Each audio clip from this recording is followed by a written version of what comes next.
School bus में दीदी के साथ पहाड़ खुदाई वाला खेल खेला। नमस्कार दोस्तों, मेरा नाम निखिल है।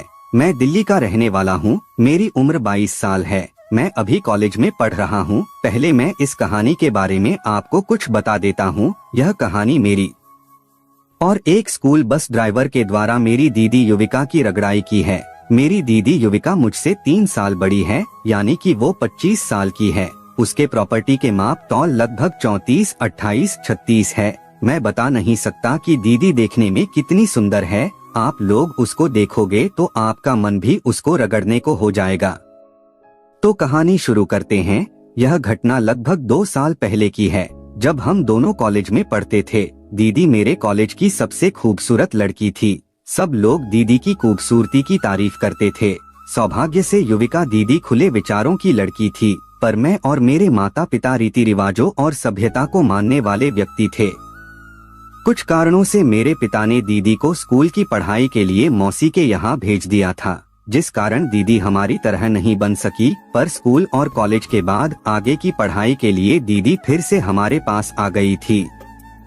कहने को तो मैं भी एक रिवाजों को मानने वाला लड़का था, परंतु मुझे कुछ ऐसे दोस्त मिले थे जिन्होंने मेरे अंदर के असभ्य और जंगली इंसान को जगा दिया था। मैं अपने दोस्तों के साथ प्राकृतिक अवस्था वाले वीडियो देखता था और उनके साथ अपने पास वाले तीतर भी सहला लेता था।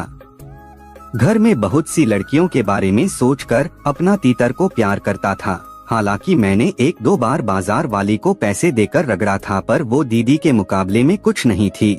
समय से मुझे मेरी दीदी की रगड़ाई का ख्याल आ गया था। इसमें मेरे दोस्तों का भी बहुत बड़ा योगदान है।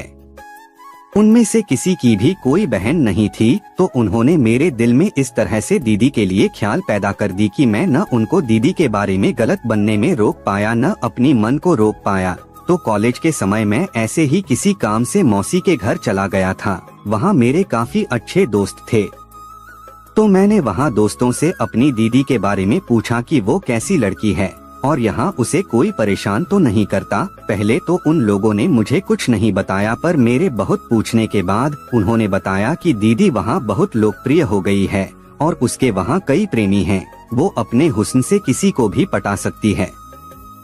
उन लोगों ने कहा कि कई लोग तो ये भी कहते हैं कि उसने अपने कॉलेज के एक प्रोफेसर को भी पटा रखा है और अपने टीचर से रगड़ाई करवाती है। ये सुनकर मुझे समझ ही नहीं आया कि मैं खुश हो जाऊं या दुखी, पर मेरा मन अब दीदी के प्रति भाई वाला न होकर एक रगड़ाई लड़के में बदल गया था। युविका दीदी के बारे में ये सब जानकर मुझे दीदी को रगड़ने की इच्छा और प्रबल हो गई। जब मैं वापस घर गया तो मैं दीदी को पटाने की कोशिश करने लगा और उसी की तरह बनने की कोशिश करने लगा। दीदी से मेल जोल बढ़ाने लगा। कुछ महीनों बाद हम दोनों बहुत अच्छे दोस्त बन गए। दीदी तो थी ही खुले विचारों की, इसलिए वो मुझसे ज्यादा जल्दी घुल मिल गई, पर मुझे दीदी के साथ घुलने मिलने में थोड़ा समय लगा। थोड़े समय बाद हम दोनों इतने घुल मिल गए कि दीदी कभी भी मुझे गले लगा लेती थी और उसके खेत वाले बड़े बड़े आम मेरी जमीन से लग जाते तो मैं भी दीदी के आमों का मजा लेने के लिए दीदी को जोर से गले लगा लेता था। कभी कभी दीदी मजाक में मेरी गोदी में भी बैठ जाती थी और मेरे पास वाले तीतर भैया को तेज का करंट लगता था। उस समय के दौरान मैंने बहुत बार दीदी के नाम से तीतर भैया को तेल से सहलाया भी था। एक बार की बात है, मैं सोफे के ऊपर बैठकर और टांगे फैलाकर टीवी देख रहा था और अचानक से दीदी आकर मेरी टांगों के बीच मेरे पास वाले तीतर में सट कर बैठ गई। उसने रिमोट लिया और गाने लगा दिए। गाने सुनते हुए वो ऊपर नीचे होकर नाचने लगी, जिससे मेरे पास वाले तीतर में घर्षण पैदा होने लगा और मेरा तीतर इतना सख्त हो गया। दीदी को यह बात पता चल गई और वो झट से खड़ी हो गई। मैं डर के मारे वैसे ही बैठा रहा और मेरे पास वाले तीतर टेंट की तरह खड़ा था।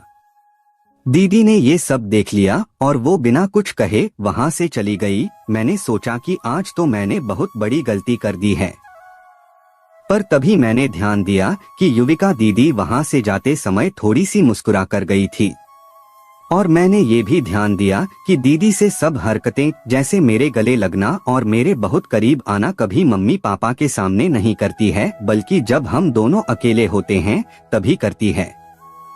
तो मुझे पता चल गया कि दीदी मुझे बहकाने के लिए ऐसा करती है, पर मुझे इस बात पर पक्का यकीन नहीं था। मैं सोच रहा था कि कैसे मैं इस बात को सिद्ध करूं। मैं उस समय बहुत उत्तेजित और पागल सा हो गया था। तो मैं बिना सोचे समझे उठा और अपने पास वाले तीतर को अपने पर्दे में समायोजित किया और दीदी के कमरे में चला गया। दीदी वहां बैठकर अपना फोन चला रही थी। मैं जाके दीदी के आगे खड़ा हो गया और दीदी से कहा, दीदी, क्या तुम मेरे साथ रगड़ाई करने के लिए ये सब मेरे साथ कर रही थी? दीदी बोली, क्या तुम भी मेरे साथ रगड़ाई करने के लिए ये सब नहीं कर रहे थे? मैंने हिम्मत करके कहा, हाँ, पर मुझे पता नहीं था कि तुम भी यही चाहती हो, इसलिए मैं ऐसा कर रहा था। पर तुम्हें तो पता था ना, तो तुमने पहले ही ऐसा क्यों नहीं कह दिया? दीदी बोली, मैं चाहती थी कि तुम खुद मुझे इसके लिए पूछो, इसलिए मैंने ये सब तुम्हारे साथ किया। ये सुनकर मैं खुश हो गया तो मैंने कहा, तो दीदी, अब तो मैंने इतनी हिम्मत करके आपको सब कुछ कह ही दिया है, तो क्या अब तुम मेरे साथ तीतर और घोंसला वाला खेल खेलोगी? दीदी, हाँ, पर अभी नहीं। कुछ देर में मम्मी पापा आ जाएंगे, थोड़ा सोचकर प्लान बनाते हैं। मैं बोला, हाँ दीदी, आप ठीक कह रही हैं। तब तक आप मुझे ये बताओ कि आप आज तक कितनी बार ये खेल खेल चुकी हैं? दीदी बोली, पूरा याद नहीं, पर लगभग 150 से 200 बार। ये सुनकर मैं हैरान रह गया। मैंने दीदी से मजे लेने के लिए ऐसे ही पूछ लिया, अच्छा दीदी, क्या तुमने कभी ग्रुप में खेला है यह खेल? दीदी बोली, हाँ, खेला तो बहुत बार, पर एक बार जब कॉलेज की ट्रिप में मैं 7 लड़कों के साथ खेल रही थी, उस दिन तो मर ही गई थी। यह सुनकर मुझे तो चक्कर ही आने लग गया। मैं बोला, दीदी, तब आपकी पास वाली घोंसला का क्या हुआ होगा? दीदी बोली, हुआ तो बहुत कुछ था, पर यहाँ आए मुझे 1 साल हो गया है, तब से मैं किसी के साथ नहीं खेली हूँ। अब तक तो मेरी घोंसला फिर से नई जैसी होने लगी है। मैं बोला, तो दीदी, आपने खुद को शांत करने के लिए फिंगरिंग क्यों नहीं की? दीदी, उसमें मुझे मजा नहीं आता है, मैं सिर्फ किसी के तीतर को ही अपनी घोंसला में छोड़ती हूँ। मैं बोला, दीदी, आपको ये सब करते समय बदनामी का डर नहीं लगता? अब तो आप अपने भाई के साथ भी खेलने के लिए तैयार हो गई। मेरे साथ तो आपका भाई का रिश्ता है, तो आपको इसमें अजीब नहीं लगता? दीदी बोली, देख निखिल, ये सब रिश्ते इंसानों ने बनाए हैं और ये खेल तो अपने जमीन की एक जरूरत है जिसको कभी न कभी पूरा करना ही पड़ता है। तुम भी तो अपने जमीन की जरूरत को पूरा करने के लिए मेरे पास आए हो, मुझे तो इसमें कुछ गलत नहीं लगता। पर मम्मी पापा को ये सब अच्छा नहीं लगेगा, इसलिए ये सब हम उनके सामने नहीं कर सकते। दीदी की बातें सुनकर मैं बहुत प्रसन्न हो गया और मुझे भी दीदी की बातों का गहरा असर पड़ा। तभी घर की घंटी बजी और दीदी वहाँ से दरवाजा खोलने चली गई। दरवाजे पर मम्मी पापा थे। मैं तो आज बहुत खुश था कि इतनी सालों का सपना आज पूरा होने वाला है। पूरी रात मुझे दीदी के बारे में सोच सोच कर नींद नहीं आई। सारी रात 3 से 4 बार दीदी के नाम की अकेले खेल खेला। अगले दिन हम सब घर से चले जाते हैं। मैं और दीदी 5 बजे घर आ जाते हैं और मम्मी पापा 6 बजे। उस दिन जब हम दोनों घर आए तो हमने प्लान बनाया कि कैसे हम दोनों समय निकालें, खेलना शुरू करेंगे। मैंने तो कहा, दीदी, रात को मैं आपके रूम में आ जाऊंगा और खेल लेंगे। पर दीदी ने कहा, पापा की नींद बहुत कच्ची है, जरा सी आवाज से पापा को पता लग सकता है। तो आखिर में मैंने एक प्लान बनाया और दीदी को बताया। प्लान यह था कि हमारी कॉलोनी के बाहर रोज एक स्कूल बस पेड़ों के पीछे पार्क की जाती है। वह स्थान ऐसा है कि यहाँ वो बस खड़ी होती है तो कोई एक झलक में बता नहीं सकता कि यहाँ कोई बस खड़ी है। उस बस का बायां वाला दरवाजा बंद नहीं होता है। मैंने बोला कि वैसे भी हम दोनों अपने अपने दोस्तों के घर कभी कभी रात को पढ़ाई के लिए जाते ही हैं, तो आज रात हम दोनों ऐसा बोल के जाएंगे कि हम अपने अपने दोस्तों के घर पढ़ाई के लिए जा रहे हैं और थोड़ी देर कहीं घूम के आ जाएंगे और भरी रात में चुपके से आके बस के अंदर खेल खेल लेंगे। तो दीदी को ये प्लान ठीक लगा। रात को 9 बजे हम ऐसा बोल के चले गए। ऑटो पकड़ के सीधे एक रेस्टोरेंट में चले गए। वहाँ हमने खाना खाया और जानबूझ के थोड़ा ज्यादा समय यहाँ लगाया। रास्ते में एक दुकान से पेट की गोलियां भी दीदी के लिए ले ली और उसके बाद वापस आ गए। इस सारे चक्कर में 12 बज गए। तो हम चुपके से उस बस में चले गए। पहले दीदी ने झट से वो दवाई खा ली। दीदी ने कहा, आखिरकार आज कितने समय बाद मेरी पास वाली घोंसला की प्यास बुझेगी। तो मैंने भी कहा, हाँ, मेरा भी अपनी बहन और कॉलेज की सबसे खूबसूरत लड़की और कई लोगों के द्वारा रगड़ाई हो चुकी को रगड़ने का मौका मिल ही गया। ये सुनकर हम दोनों हंसने लगे।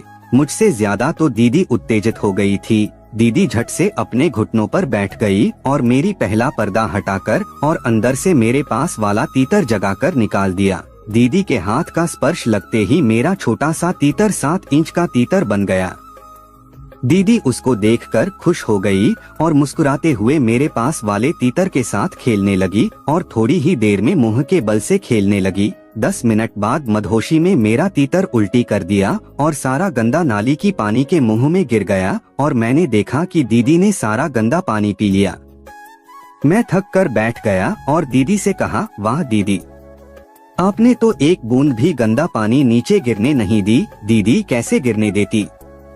इतने समय के बाद जो पी रही हूँ और ऊपर से ये मेरे भाई के पास वाले तीतर का पानी था। तो दोस्तों, ये थी हमारी आज की कहानी। उम्मीद है इस कहानी को आपने पूरा जरूर सुना होगा और ये कहानी आपको जरा भी पसंद आई हो। वीडियो को लाइक और चैनल को सब्सक्राइब करना ना भूले और ऐसी ही मनोरंजक कहानी सबसे पहले सुनने के लिए बेल आइकॉन को भी ऑल पे सेट कर ले। और इस कहानी से हम किसी को भी बुरा या गलत संदेश या राह नहीं दिखाते। आप सभी इसे सिर्फ मनोरंजन हेतु ही देखना। और इस कहानी को पूरा सुनने के लिए आप सभी का दिल से शुक्रिया। और प्रस्तुत कहानी पूर्णतः काल्पनिक कथा है। इस कहानी के पात्र, स्थान और घटनाएं काल्पनिक है। इस कहानी का उद्देश्य सिर्फ शिक्षा, प्रेरणा एवं मनोरंजन प्रदान करना है। किसी की धार्मिक एवं सामाजिक भावनाओं को ठेस पहुंचाना हमारा उद्देश्य नहीं है।